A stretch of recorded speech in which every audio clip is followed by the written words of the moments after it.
ధర్నాలు చేయడమో లేకపోతే పంచాయతీలు పెట్టుకోవడమో వాళ్ళని మేము వాళ్ళని మీరు పాల్గొనడం అది కాదు సార్. ఈ పని కాదు వాళ్ళ బాధ్యత చేయాలి. ఇంతవరకు వాళ్ళు వస్తలేదు సార్. ఎందుకు వస్తలేరు? నిర్లక్ష్యం సార్.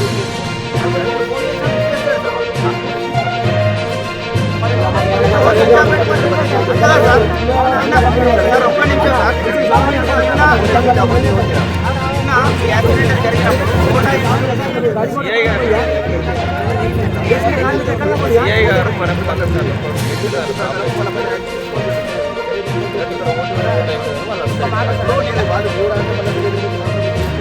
నిన్న యాక్సిడెంటల్ జరిగినప్పుడు కోటా ఇన్స్టిట్యూట్ జ్ఞానపూర్ ఓపెనింగ్ సంబంధించిన మొత్తం తీసి పడేసారు. షటర్ మూసేసారు. కోట అవ్వలేదు కాదు అయింది. మరి రేపు కోట అవ్వాలని ఓపెనింగ్ చేయరా?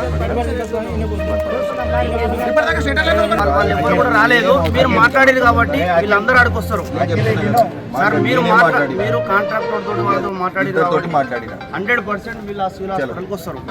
వీళ్ళకు మాత్రం న్యాయం చేయాలి. లేకపోతే వాళ్ళకి అన్యాయం చేసినట్టు అయితే సార్.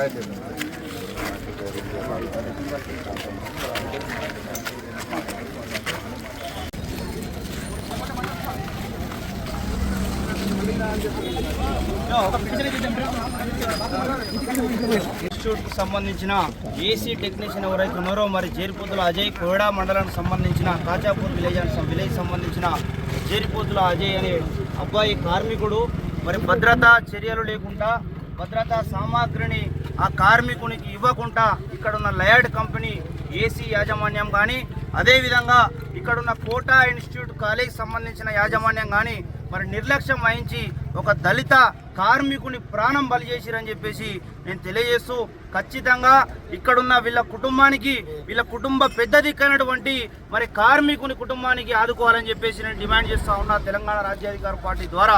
అదేవిధంగా వీళ్ళ ఇంట్లో మరి పనిచేసే పరిస్థితి లేదు. కనీసం వీళ్ళకు ఉండడానికి ఇల్లు కూడా లేని పరిస్థితి.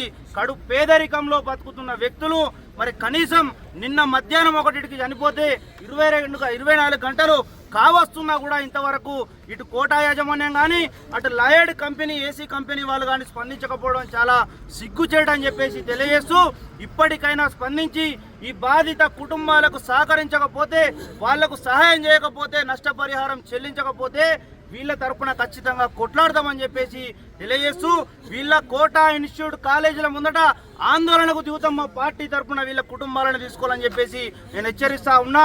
ఏ మాత్రం సిగ్గు శరమున్నా కోటా కాలేజ్ సంబంధించిన యాజమాన్యం దిగొచ్చి మరి బాధితులను పరామర్శించాలి. మేము అడుగుతా ఉన్నాము, మీ ఇంట్లో ఎవరైనా చచ్చిపోతే ఇట్లే కనబడకుండా ఇట్లే పరామర్శించకుండా చూడకుండా అడగకుండా పోతారా అని చెప్పేసి నేను అడుగుతా ఉన్నా. అగ్రవర్ణాలైన మీరు మరి నిరుపేద కుటుంబానికి చెందిన దళిత కార్మికుడు చనిపోతే కనీసము చిన్న చూపు చూసుకుంటా కనీసం వచ్చి పరామర్శించలే అంటే మీకు ధనదాహం ఎంత ఉందో అని చెప్పి మాకు అర్థమవుతా ఉన్నది. కాబట్టి మీ ధనదాహం అనేది నిలదొక్కేంత వరకు మిమ్మల్ని అరగదొక్కేంత వరకు ఖచ్చితంగా మేము ఉద్యమం చేస్తాము. ఈ బాధిత కుటుంబానికి న్యాయం జరిగేంత వరకు మాత్రము ఈ బాధిత కుటుంబానికి అండగా ఉంటామని చెప్పేసి నేను మరొకసారి తెలియజేస్తున్నా.